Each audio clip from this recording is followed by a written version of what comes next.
12 منافقین کے نام کن کتابوں میں آئے؟ علماء سے پوچھے میرے بھائی میں تو جاہل آدمی ہوں، میرا اس پہ کلپ دیکھ لیں، رسول اللہ کا قاتل کون، اس میں جتنی میں بات ان کیمرہ یا آن کیمرہ کر سکتا تو میں نے کر دی ہے۔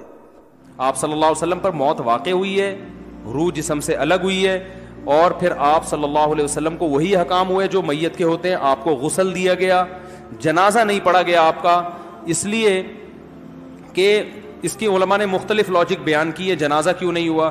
میرا ایک ذوق ہے، میرا خیال ہے کہ شاید اس لیے نہیں ہوا کہ جنازہ کیا ہوتا ہے دعائے مغفرت کے لیے، اور پیغمبر کے لیے مغفرت کی دعا نہیں ہوتی۔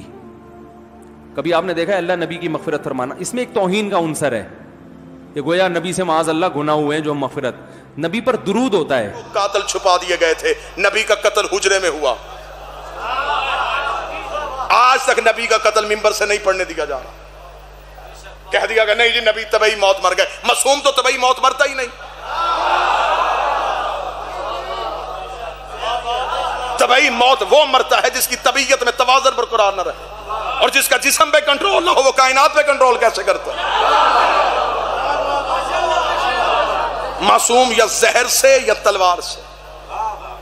اگر پڑھنے والی آنکھ ہو تو صحیح بخاری میں لکھا ہوا آخری وقت میں نبی کو دوائی پلائی جا رہی تھی اور نبی انکار کر رہے تھے، دوا میں شفا ہوتی، نبی کا قتل مدینے میں ہوا، قاتل چھپ گیا۔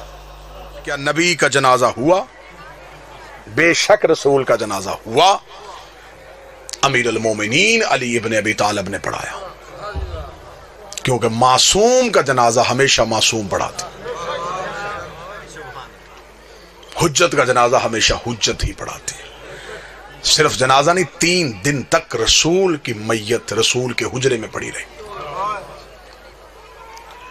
اب یہاں پہ آ کے صرف اس گیپ کو چھپانے کے لیے کہ 3 دن مسلمان کہاں پہ رہے، یہاں پہ آگے بچوں کے سوال رکھ دیا، بیٹا نبیوں کے جنازے نہیں ہوتے، نبیوں کے جنازے نہیں ہوتے، نبی دفن تو ہوتے نا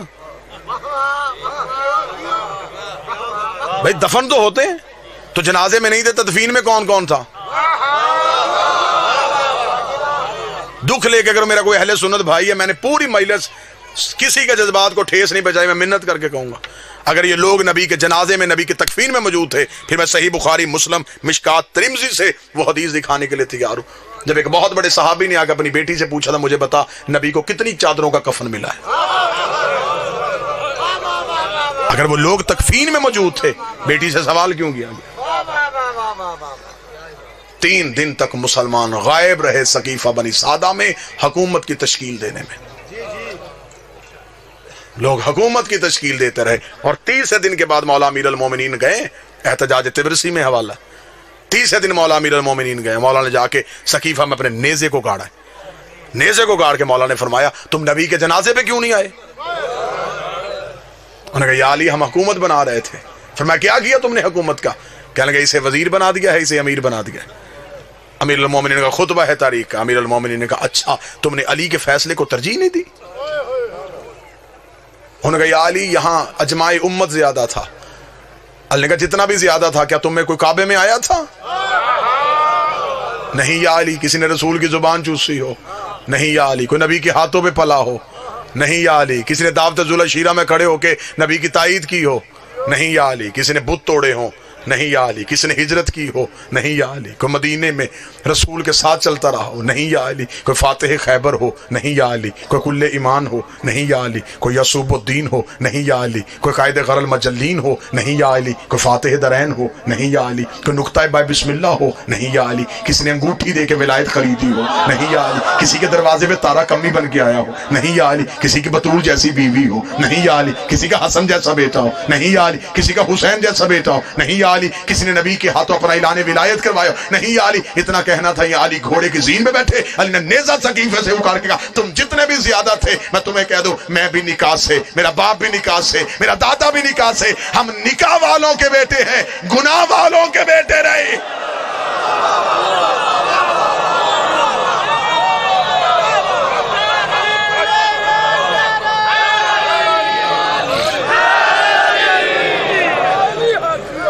آپ جس کی چاہیں ہم عزت کرنے کے تیار ہیں، دکھ ہے، تکلیف ہے، پڑھا لکھا دور ہے، مجھے تکلیف ہوتی ہے، بندے کہتے ہیں جی شیعہ فلاں کی عزت نہیں کرتے، فلاں کی عزت نہیں کرتے. بھرے مجمع میں چیلنج کر رہا ہوں، ابھی اسی وقت چیلنج کر رہا ہوں. یہ نہیں کہ میں جب کبھی دوبارہ ہوں، نہ، ابھی سودا نقد کر لیتے.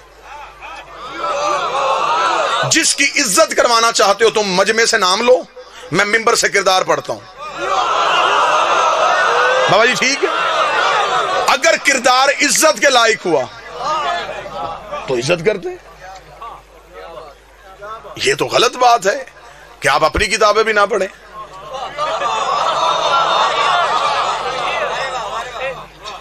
ہمارے اوپر دوہری ذمہ داری ہے، ہم اپنی بھی پڑھیں، پھر آپ کی پڑھیں، پھر ان میں سے چیزیں نکال کے آپ کو دکھائیں. او میری جان، اپنی کتابیں تو پڑھو.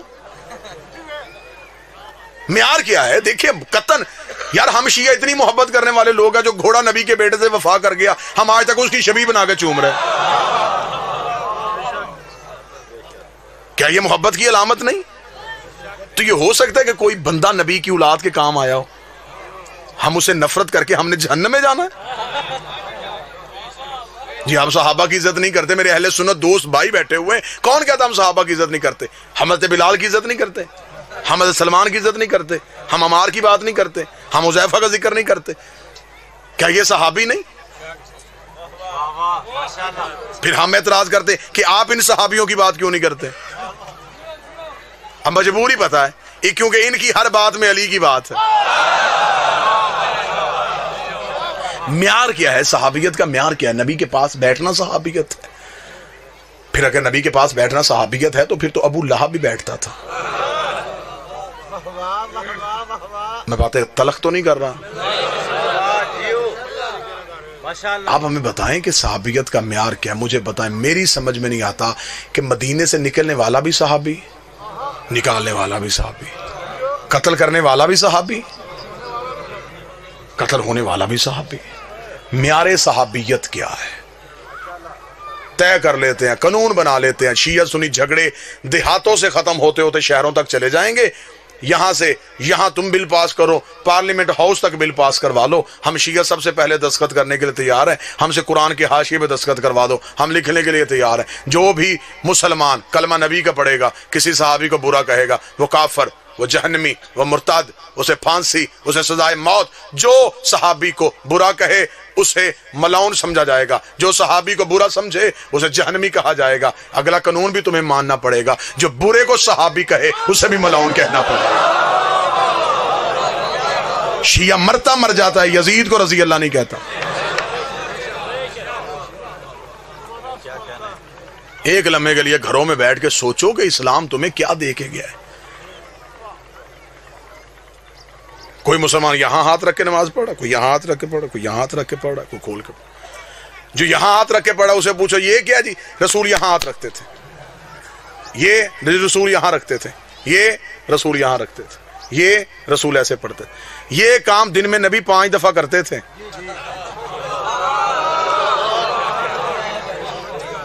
اور امت ابھی تک یہ طے نہیں کر سکی کیسے کرتے تھے. غدیر تو ایک دن آیا تھا.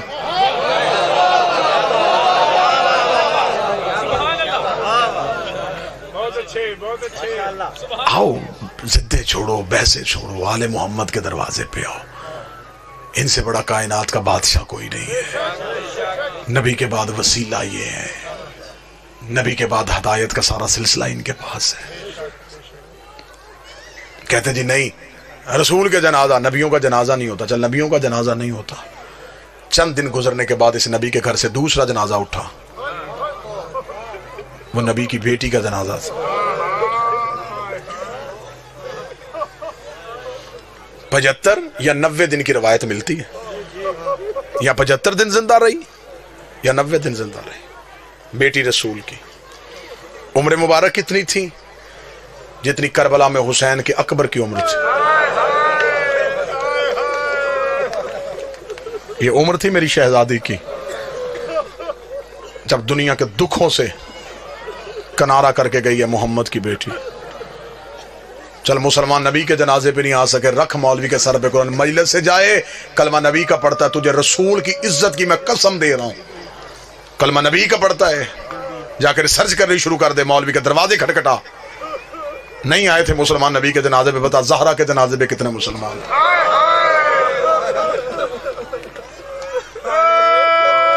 آدھی رات کو دفنا کیا ہے علی بطول کو.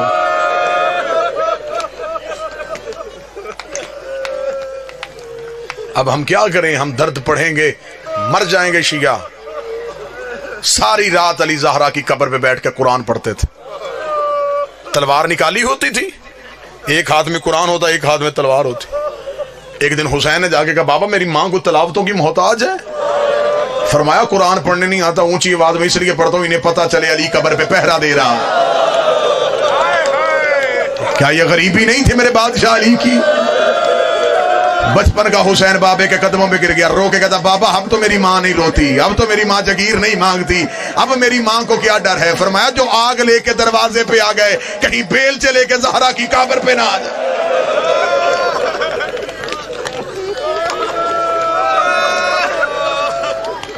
رکھ مولوی کے سر پہ قرآن. تھوڑے عرصے بعد اس نبی کے گھر سے تیسرا جنازہ اٹھا. وہ نبی کے بیٹے کا جنازہ تھا. وہ نبی کے بیٹے کا جنازہ تھا. مجھے سر پہ قرآن رکھ کے بتا کبھی کوئی جنازہ گھر سے نکل کے پھر گھر آئے؟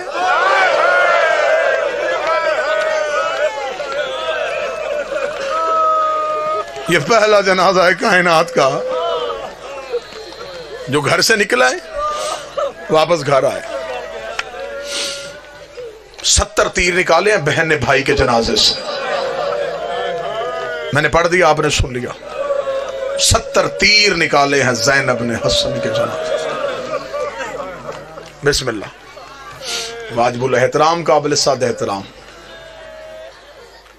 خطیب عالم اسلام سرکار علامہ قبلہ علی ناصر الحسینی صاحب تشریف لے آئے. بس یہیں پہ 2 جملے پڑھوں گا، بس یہیں پہ جو بندہ ہے میں مصاحب چھوڑوں تو پھر جو آگے آنا چاہے وہ آگے. 70 تیر نکالے ہیں زینب نے حسن کے جنازے سے.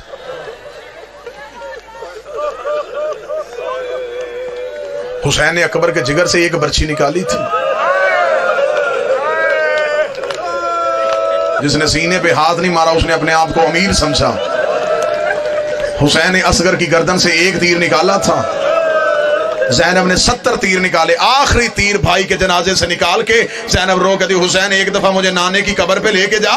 فرمایا کیا پوچھنا چاہتی ہے؟ فرمایا جا کے نانے کی قبر سے جا کے پوچھو نانا تو کہا کرتا تھا حسن میرا امیر بیٹا ہے، حسین میرا غریب بیٹا ہے. میں نانے کو بتاؤں گھر آ کے اپنے امیر کا جنازہ دیکھ، پھر مجھے بتا تیرا امیر ایسا ہے تو تیرا غریب کیسا ہو.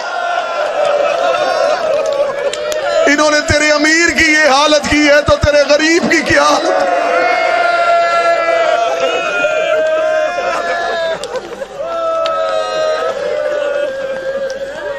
4 جنازے میں نے پڑھ دیے. سر پہ قرآن رکھ کے بتا 5واں تو امت نے اٹھانے ہی نہیں دیا. 3 دن نہ کفن،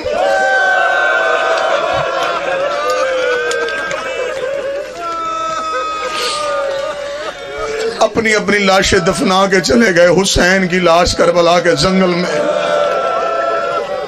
3 دن تک بغیر کفن کے پڑی. علامہ حافظ کفایت حسین اپنی کتاب میں لکھتے ہیں امت نے 7 حصوں میں حسین کی لاش کو تقسیم کیا.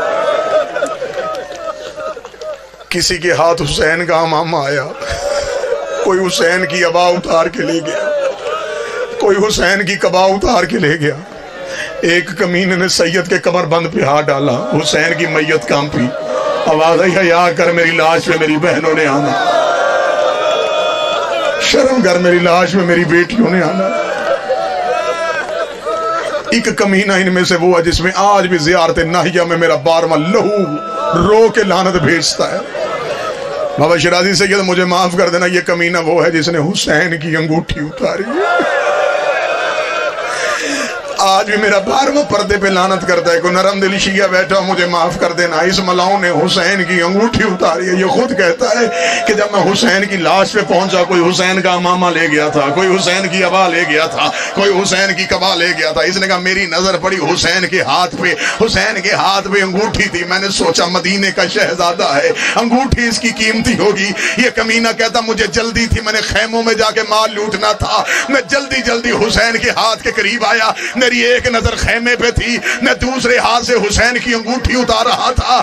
یہ کتا کہتا ہے حسین کی انگلی اتنی زخمی تھی، مجھ سے انگوٹھی اتر نہیں رہی تھی، مجھے جلدی تھی، کوئی سید ہو، کوئی سید زادی ہو، مجھے معاف کر دینا۔ یہ کمینہ کہتا میں کربلا کے جنگل میں دوڑا، میں ایک پتھر اٹھا کے لایا، اس پتھر پہ حسین کا ہاتھ رکھا، اپنی جیب سے خنجر نکالا، حسین کی انگلی پہ خنجر رکھا، دوسرے پتھر کے ساتھ میں ضرب مارنے لگا۔